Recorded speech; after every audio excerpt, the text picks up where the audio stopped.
These are the best high-risky selections. If you prepare to your team and want some risks, subscribe and keep watching. Starting from the keeper, and we're gonna go for Johnston, the 4.5 mil goalkeeper and 1.2 ownership percentage.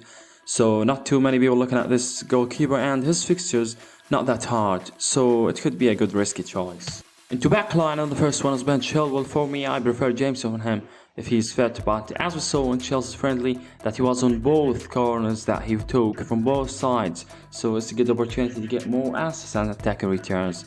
Next to Akanji, which became very dangerous after the arrival of Guardiola, but I still see him a great option if Guardiola has him on his plan. I put him in my Premier League team of the season.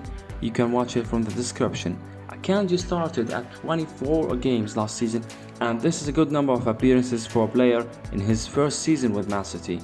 The third defender and the last one is Pedro Porro. In only 13 games he started last season, scored 3 goals and provided 3 assists. Just imagine if he has been with Tottenham from the beginning of the season, a promising season for him, but of course it still is risky a little bit with Tottenham situation.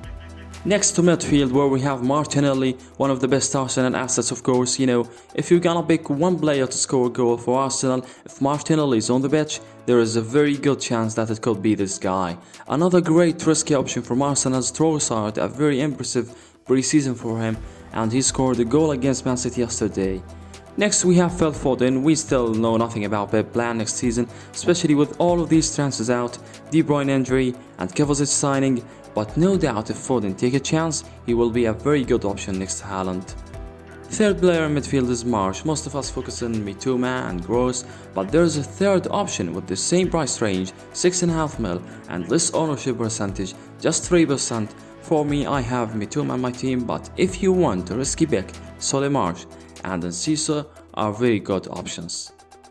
Our great old man who may be able to put in a super individual performance after the departure of Harry Kane, who will become the penalties taker. For Son, the last season was so bad, but of course, if we got the 2021-22 Son, 9 million would be a cheap price. Into forward line, and the first pick is Darwin Núñez. His last season was not as expected, but don't forget that this is the first season for him, and this is normal for any player who comes to Premier League. Haaland wasn't exceptional. I think Darwin will perform well this season, but we have to wait a little bit.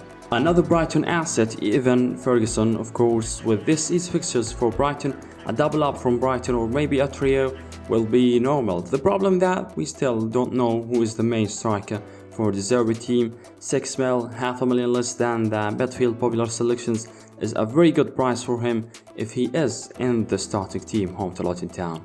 Last player in the starting team is Nicholas Jackson, the new Chelsea player who performed beyond imagination. For a player who is playing his first season in the Premier League, a great pre-season definitely made him a consistent choice for Pochettino.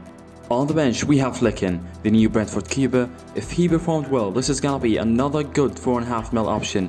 Next, Fabian Schär, 5 million is not cheap for hard fixtures that Newcastle have, but still is a good one for a very strong defense like Newcastle, and Schär is also good at heading balls. Third one is Gibbs White. He and Johnson were the main reason Nottingham stayed in the Premier League. Last one is Dalot, half a million less than Shaw would make difference, but for me as a Man United fan, I prefer to see Bissaka in the right back position. Thank you guys for watching. If you liked the video, give it a like and subscribe for more FPL content. See you guys in the next video.